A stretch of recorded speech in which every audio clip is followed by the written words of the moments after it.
vamos a hablar de uno de los parásitos. Cuando nosotros hablamos de coccidios intestinales, cuando hablamos de los parásitos que afectan a los inmunodeprimidos en la primera semana y dijimos tengan en cuenta los coccidios porque son uno de los pocos parásitos que matan, ¿no? Bueno, ahora estamos hablando en este grupito y en ese día le dijimos, cuando veamos el minto, vamos a sumar uno. Estamos sumando el Strongyloides stercorali.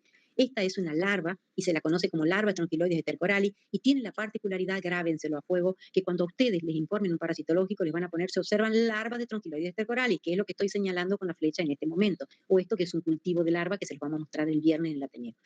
Pero es una de las pocas parasitosis que es tan corto su pasaje de huevo a larva que sale como larva en la materia fecal. Pero esa larva, como es un geominto, no es una larva infectante. Es una larva rhabditoide que todavía se alimenta, que tiene un gran intestino, que tiene un gran estómago, perdón, que se tiene que alimentar todavía y que tiene que caer a un medio que le sea propicio, como estamos viendo acá, para que se transforme en larva filariforme y esa sea la forma infectante.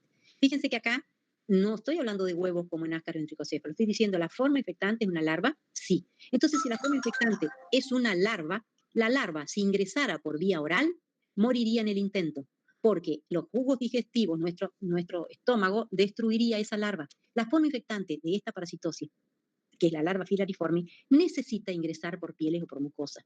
Necesita tomar todo el trayecto venoso de los miembros inferiores, necesita, fíjense ustedes, en el esquema, llegar al corazón, del corazón necesita pasar al pulmón, también hace el ciclo de luz o los, es descrito en este tipo de parasitosis, que es esas parasitosis que ingresan por el sistema venoso a los miembros inferiores, recorren todo el sistema, llegan al corazón, pasan por el pulmón para finalmente ser deglutidos y llegar al intestino, donde adoptan su forma adulta y definitiva, donde se produce el dimorfismo sexual, donde se produce la cópula, donde las hembras producen la postura de los huevos, pero que en este caso los huevos rápidamente se transforman en larva y por eso salen como larvas rhabditoides con las heces del paciente. Otro detalle del ciclo diferente a lo que veníamos viendo. Puerta de entrada. La puerta de entrada va a ser la piel y las mucosas. A su vez, este esquemita les dice, ustedes van a leer hoy cuando estudien, que tenemos un ciclo biológico directo, en donde las larvas rhabditoides que salieron pasan por la tierra, se transforman en filariformes e ingresan en susceptibles. Tenemos un ciclo biológico biológico eh, eh, indirecto, que sería este acá, que las larvas salen al medio, se transforman en larva filariforme, se produce una diferenciación en macho y en hembra, se produce de nuevo la postura de los huevos, la salida de los huevitos larvados que se transforman en larva filariforme y esas son las que vuelven a ingresar. Entonces, eso a nosotros, la verdad, saber, pero la verdad que en los fines prácticos, sea directo o vida libre, o esta que hizo subido pasaje por la tierra, a ustedes lo que le importa es que la forma infectante va a ser una larva filariforme que ingresa por piel o por mucosa. Lo que está escrito, el tercer ciclo de las Strongyloides stercorali, que está hecho acá con una C, es una cosa que se llama autoinfección y que es la que lleva a la persistencia de la infección por estronquiloides entre 1, 2, 3 y hasta 30 años. ¿Qué significa? Que yo puedo tener un paciente parasitado por esta geohelmintiosis, por lo tanto, que alguna vez le haya ingresado una larva filariforme a través de su piel, pero que se fue de ese medio hostil en donde estaban las parasitosis y la estrongiloide se perpetúa reingresando antes de salir al exterior, reingresa a través del intestino o incluso por la zona perianal y reingresa al intestino y sigue y sigue y sigue perpetuándose de esta manera la parasitosis. Esa es la autoinfección. Y a su vez, por este mecanismo de penetración, se producen una de las maneras de que esta infección sea letal. Se produce a veces un acarreo desde el intestino hacia la circulación en esa penetración de la larva, donde la larva estrongiloide actúa como de carrier o como de puente o como manera o mecanismo de ingresar de germen en la circulación, produciéndose cuadros de sepsis con punto de partida del intestino a través del ingreso de las larvas de estrongiloides. Esto puede llevar a la muerte. ¿Esto en qué tipo de pacientes se da? En los inmunocomprometidos, en donde es una inmunidad que está debilitada y que permite esta estrongiloidosis masiva, que no se produce en los huéspedes inmunocompetentes. Entonces, así como le teníamos miedo a los coccidios intestinales, pasamos a tenerle miedo, respeto o temor a un paciente que sea portador de una estrongiloidosis, que puede ser totalmente asintomático, porque la tiene durante muchos años, y que nosotros lo inmunodeprimamos por otras causas, porque necesitamos bajar sus defensas por hacerle algún medicamento lo inmunodeprime, porque se agarra una enfermedad que lo inmunodeprime y el paciente es portador de un estrongiloide. Y ahí es donde este parásito aprovecha para multiplicarse y producir esa autoinfección que puede ser letal. Es muy interesante de leer, fíjense, y entonces van a ver cómo ustedes pueden tener, como la puerta de entrada es la piel, de esas larvas filariformes o encapsuladas que tienen capacidad de penetración, Se puede producir una dermatitis en la puerta de entrada. Y también, como dijimos hace un rato, todo el que haga una gran migración larval va a haber un reclutamiento de los eosinófilos, entonces una eosinofilia lo puede caracterizar. Se puede producir el Weffler por el pasaje pulmonar o se puede producir a nivel del intestino una enteritis, una diarrea crónica, dolor abdominal, incluso un hilio, una detención por la gran infiltración de la pared del intestino que lleva a que se cierre la luz y que este paciente tenga un hilio alto, con vómito, con desnutrición, con incapacidad de alimentación y que lo puede llevar a cuadros de caquexia, a cuadros de desnutrición, como ustedes están viendo acá. Y como les decía hace un ratito, a través de esa entrada pueden producirse cuadros de sepsis, incluso de neumonitis, por esas estrongiloidiosis diseminada, como estamos viendo acá, que es un patrón intersticial de esta placa de tora, en donde el intersticio es el inflamado o el infiltrado por esta parasitosis. Por lo tanto, lo podemos encontrar también en un esputo, en un lavado bronquial. No es que el paciente va a tener todos los síntomas juntos. Probablemente en el momento de la dermatitis pase desapercibida, probablemente la eosinofilia o el Weffler pasen como un cuadro asmatiforme más, y va a depender del estado inmunológico de nuestro paciente y del número de tronquiloides que se manifiesten estos cuadros que estamos viendo acá, con diarrea, con dolor, enteritis, sepsis o neumonitis. Interesante de leer. Y fíjense ustedes que otra cosa particular tiene el diagnóstico. Es un parásito difícil de encontrar. Salen pocas larvas, acuérdense que la forma que aparece en la materia fecal es la larva. Entonces, es uno de los que sí se justifica, si el cuadro clínico lo amerita, si a ustedes les parece que puede ser una tronquiloide, si el paciente es inmunocomprometido, que nosotros pidamos un cultivo para aumentar la posibilidad diagnóstica. Esos son los coprocultivos que sí se justificaría, ya sea esto, que es un carbón vegetal, una plaquita de agar, una tirita de arada moris, en donde yo tengo acá el agua y siembro, eso se lo explican todo en el laboratorio, pero se justifica que yo ponga la caca en estudio de mi paciente a cultivar, porque en estos parásitos, como en 24, 48 horas ya han pasado de forma de huevo a larva, y es una gran multiplicación que lo puedo ver en el agar, lo puedo ver en el carbón, lo puedo ver en el agua, o sea, sí se justifica el coprocultivo. ¿Por qué? Porque tiene un ciclo corto en donde ese medio apropiado que le está dando el cultivo, similar a la tierra húmeda en la que debería haber caído, aumenta la posibilidad diagnóstica. Los coprocultivos son indicados para estronquiloides tercorales. También podría ser una biopsia de tejido, en un caso, por ejemplo, de una enteritis, que se haga por endoscopía, una biopsia, y se pueden ver las formas características de los estronquiloides, que son los que están introduciéndose en la pared del intestino. ¿Cómo se trata la estronquiloidiosis? Con tiabendazol, que es en los casos más leves, o la ivermectina, que se la reserva para los casos severos de estronquiloides. La famosa ivermectina, mal conocida en estas épocas para otros usos no demostrados, pero sí absolutamente indicado en el tratamiento de la estronquiloidiosis masiva. Profilaxis. Acá volvemos a lo mismo. Acuérdense, la estronquiloide, en este caso, ingresa por piel, ingresa por mucosa. En los libros ustedes van a encontrar uso de calzado. Y no está mal que la gente ande calzada, pero lo que está realmente mal es la eliminación de las excretas. Yo no puedo tener a la persona envuelta en celofán todo el día para que no se le contagie de algo. El suelo tiene que estar limpio. Y la manera de que el suelo esté limpio es que no haya materia fecal contaminando el suelo en donde una criatura juega, trabaja o un adulto trabaja, ¿no? En estronquiloides se justifica el estudio de foco. ¿Qué significa eso?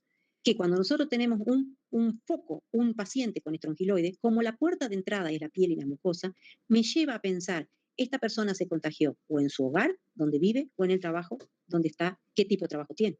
Porque si sos un oficinista que trabajás en un octavo piso, difícilmente vas a tener estronquiloidosis en tu trabajo. Pero si vivís todo el tiempo en una casa con mala eliminación de la excreta, esa puede ser tu fuente. O puede ser al revés. Podés vivir en un departamentito, pero trabajas todo el día trabajando la tierra en las manos porque plantás frutilla, porque haces adobe y tocas la tierra para hacer un ladrillo. Entonces, va a depender, ustedes, eso es el interrogatorio, eso la da la epidemiología, pero yo tengo que estudiar el foco. ¿Qué significa? Investigar en los convivientes de esa persona parasitada si tiene o no tiene estronquiloides.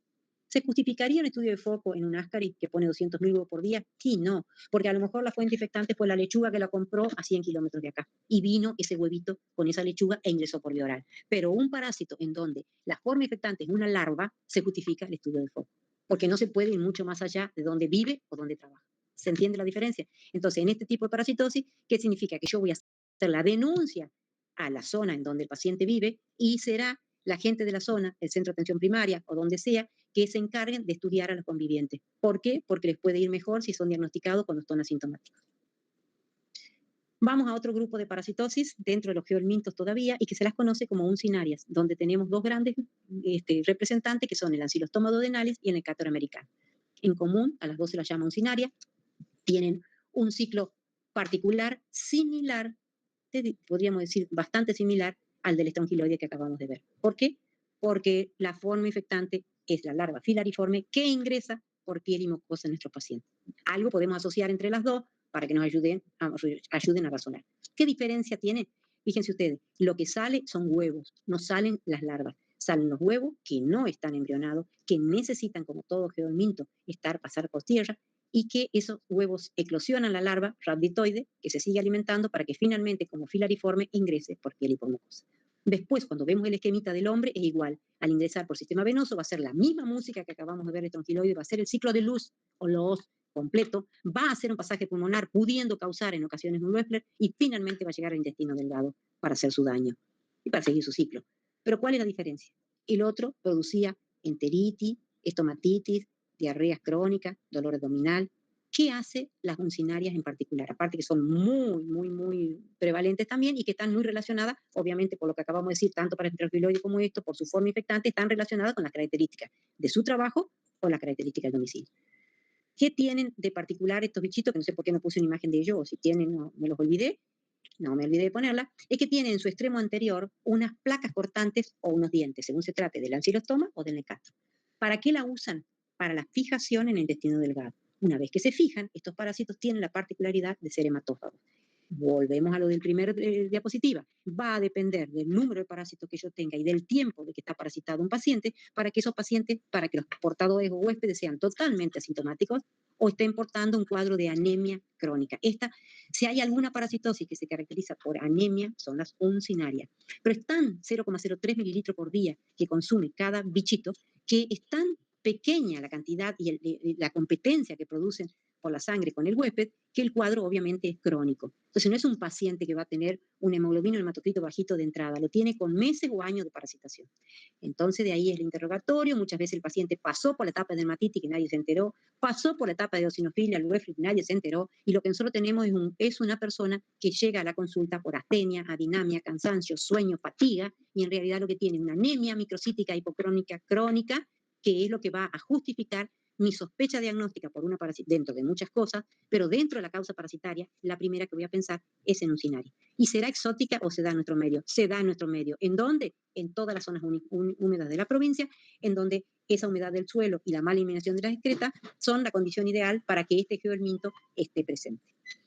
Entonces, fíjense acá en la foto que están viendo acá, que lo vamos a ver bien en un caso los viernes, lo estamos viendo al parásito fijado en el intestino y zonas sangrantes acá, porque se fija, se desfija, se fija y va quedando sangrado incluso en la zona en donde el parásito estaba fijado. Todo eso se suma para que se produzca la anemia. Macroscópicamente, por una endoscopía, ¿lo puedo ver? Sí, lo estoy viendo. ¿Y microscópicamente lo puedo ver? Sí, a través de los huevos. ¿Son característicos? Son característicos los huevos de materia fecal. En los videos del miércoles, fíjense, les explican cómo hacer todo esto, cómo son los huevos. No desaprovechen la oportunidad. No podemos llevarlo al laboratorio, pero vean los videos. Y acá, ¿se justificará o no se justificará el coprocultivo? Sí se justifica el coprocultivo. Porque los huevos que tardan mucho en cambiar de forma, hasta ahora son el tricocefo y el láscare. Pero la estronquiloide ya salía como larva en 24 a 48 horas y en esto también, estos huevitos se transforman en larvas y sale la larva en 2 días. Entonces, como un copro dura 3 días, se justifica. Si yo tengo una anemia crónica que no se la causa, pensar en nuestro medio en uncinaria y solicitar ese coprocultivo. Tratamiento flubendazol, albendazol, vean la parte terapéutica antiparasitaria que tienen todo un apartado habilitado para que lean cada terapéutica de los parásitos que van viendo. Obviamente, como todo geohelminto, como sobre todo en los que están tan relacionadas con el ingreso por piel y por mucosa, es la adecuada eliminación de las excretas, la higiene, la educación y, por último, el uso de calzado, por supuesto. ¿Se justifica o no el estudio de foco? Se justifica, al igual que en las estrongiloides, estudiar a los convivientes del trabajo o de la vida, porque si es la parasitosis ingreso por piel, no puede irse muy lejos de donde el paciente está.